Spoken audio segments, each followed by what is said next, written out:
ಆತ ಒಮ್ಮೆ ಸ್ಕೆಚ್ ಹಾಕಿದ್ರೆ ಮಿಸ್ ಆಗಿರೋ ಚಾನ್ಸೇ ಇಲ್ಲ. ಆತ ಒಂದು ಸರ್ತಿ ಬೈಕ್ ಹತ್ತಿ ಹೋದ ಅಂತಂದರೆ ಬರಿಗೈಯಲ್ಲಿ ವಾಪಸ್ ಬಂದದ್ದೇ ಇಲ್ಲ.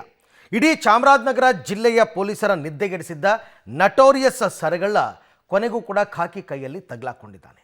ಏನಿವನ ಕರಾಮತ್ತು ಅಂತ ನೀವೇ ನೋಡಿ. ಈತ ಒಮ್ಮೆ ಸ್ಕೆಚ್ ಹಾಕಿದ್ರೆ ಮಿಸ್ ಆಗಿರೋ ಮಾತೇ ಇಲ್ಲ. ಫಿಲ್ಮಿ ಸ್ಟೈಲ್ ನಲ್ಲಿ ನಟೋರಿಯಸ್ ಸರಗಳ್ಳ ಲಾಕ್. ಪೊಲೀಸರ ನಿದ್ದೆಗೆಡಿಸಿದ್ದ ಸರಗಳ್ಳ ಸುರೇಶ್ ಬೀಗ ಹಾಕಿರುವ ಮನೆ ಪಕ್ಕದಲ್ಲೇ ಕುಳಿತು ಗುಸುಗುಸು ಅಂತ ಮಾತಾಡ್ತಾ ಇರೋ ಮಹಿಳೆಯರು.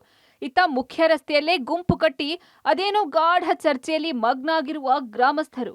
ಈ ಎಲ್ಲಾ ದೃಶ್ಯ ಕಣ್ಣಿಗೆ ಕಂಡಿದ್ದು ಚಾಮರಾಜನಗರ ತಾಲೂಕಿನ ಮೇಗಲಹುಂಡಿಯಲ್ಲಿ. ಹೌದು, ಕಳೆದ 4 ದಿನಗಳ ಹಿಂದೆಯಷ್ಟೇ 3 ಮಂದಿ ಮಹಿಳೆಯರ ಕತ್ತಿಗೆ ಕೈ ಹಾಕಿ ಸರ ಕೀಳಲು ಯತ್ನಿಸಿ ಬಳಿಕ ಎಸ್ಕೇಪ್ ಆಗಿದ್ದ ನಟೋರಿಯಸ್ ಸರಗಳ್ಳ ಸುರೇಶ ಕೊನೆಗೂ ಖಾಕಿ ಕೈಯಲ್ಲಿ ಲಾಕ್ ಆಗಿದ್ದಾನೆ. ಅಂದ್ಹಾಗೆ ಬೀಗ ಹಾಕಿರೋ ಈ ಮನೆಯಲ್ಲಿ ಈತ ಅಡಗಿದ್ದು ಈಗ ಬೆಳಕಿಗೆ ಬಂದಿದೆ. ಅವನು ಎಲ್ಲೇ ಕಳ್ತನ ಮಾಡಿದ್ರು ಊರು ಕೆಟ್ಟ ಹೆಸರು ಬರೋದು ನಮಗೆ. ಇದಕ್ಕೆ ಸರಿಯಾದ ಸೂಕ್ತ ಕಾನೂನನ್ನ ಪೊಲೀಸವರು ತಂದು ಅವನ್ನ ಬಿಡಬಾರ್ದು. ಅವನಿಗೆ ಏನೋ ಒಂದು ಕಾನೂನಲ್ಲಿ ಯಾವ ರೀತಿ ಉನ್ನತ ಇದಿದೆ, ಶಿಕ್ಷೆ ಇದೆ, ಅದನ್ನು ಕೊಡಿಸ್ಬೇಕು ಅಂತ ನಾವು ಕೇಳ್ಕೊತಾ ಇದ್ದೀವಿ. ಸರ್, ಅವನು ಗಾರೆ ಕೆಲಸ ಮಾಡ್ತಾಯಿದ್ದ, ಜಮೀನು ಕೆಲಸ ಮಾಡ್ತಾಯಿದ್ದ. ಇವಾಗ ಬತ್ತ ಅವನು ಕಳ್ತನ ಮಾಡೋಕ್ಕೆ ಶುರು ಮಾಡ್ದ. ಸರ್, ಸುಮಾರು ಒಂದು 10 ವರ್ಷದಿಂದ ಮಾಡ್ತಾ ಇದ್ದಾರೆ ಸರ್. ಇನ್ನು ಖಚಿತ ಮಾಹಿತಿ ಮೇರೆಗೆ ಸರಗಳ್ಳ ಸುರೇಶ್ನನ್ನ ಬಂಧಿಸಲು 30ಕ್ಕೂ ಹೆಚ್ಚು ಮಂದಿ ಪೊಲೀಸರು ರಾತ್ರಿ ಮೇಗಲಹುಂಡಿ ಗ್ರಾಮಕ್ಕೆ ದೌಡಾಯಿಸಿದ್ರು. ಈತ ಖಾಕಿ ಬಂದ ವಾಸನೆ ಅರಿತ ಸುರೇಶ್ ಮನೆಯಿಂದ ಎಸ್ಕೇಪ್ ಆಗೋಕೆ ಯತ್ನಿಸಿದ್ದ. ಮುಳ್ಳಿನ ಬೇಲಿ ಒಳಹೊಕ್ಕಿ ಬಚ್ಚಿಟ್ಕೊಂಡಿದ್ದ. ಬರೋಬ್ಬರಿ 40 ನಿಮಿಷಗಳ ಕಾಲ ಪೊಲೀಸರ ಕೈಗೆ ಸಿಗದೆ ಆಟ ಆಡಿಸಿದ್ದ. ರೊಚ್ಚಿಗೆದ್ದ ಗ್ರಾಮಸ್ಥರು ಪಂಜನ ಕೈಯಲ್ಲಿ ಹಿಡಿದು ಬೇಲಿ ಸುತ್ತುವರೆದಿದ್ರು. ಆಚೆ ಬಾರದೆ ಹೋದ್ರೆ ಪೆಟ್ರೋಲ್ ಹಾಕಿ ಸುಟ್ಟು ಹಾಕೋದಾಗಿ ಬೆದರಿಸಿದ್ರು.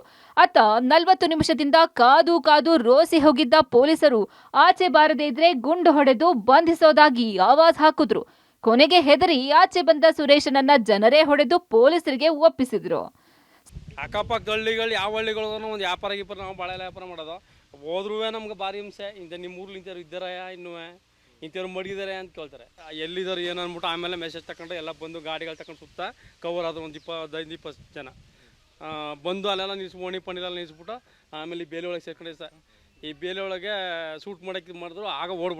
ಆಗ ಓಡೋಗಿ ಅಲ್ಲೇ ಹೊಡೆದು ಇಟ್ಕೊಂಡು ನಮ್ಮ ಗ್ರಾಮಸ್ಥರೆಲ್ಲ ಸೇರಿ ಇಟ್ಕೊಟ್ರು ಸರ್. ಸದಾ ಒಂಟಿ ಮಹಿಳೆಯರ ಕತ್ತಿಗೆ ಕೈ ಹಾಕಿ ಸರ ಎಗರಿಸಿ ಎಸ್ಕೇಪ್ ಆಗ್ತಾ ಇದ್ದ ಸುರೇಶನ ಕೃತ್ಯದಿಂದ ಬೇಸೆತ್ತಿದ್ದ ಮೇಗಲಹುಂಡಿ ಗ್ರಾಮಸ್ಥರು ಸುರೇಶನನ್ನ ಜೈಲಿಂದ ಬಿಡುಗಡೆ ಮಾಡಲೇಬೇಡಿ ಎಂದು ಮನವಿ ಮಾಡಿಕೊಂಡಿದ್ದಾರೆ. ಇತ್ತ ಸರಗಳ್ಳನ ಬಂಧನದಿಂದ ಮಹಿಳೆಯರು ನಿಟ್ಟುಸಿರು ಬಿಡುವಂತಾಗಿದೆ. Vijayakumar, public TV, Chamarajanagar.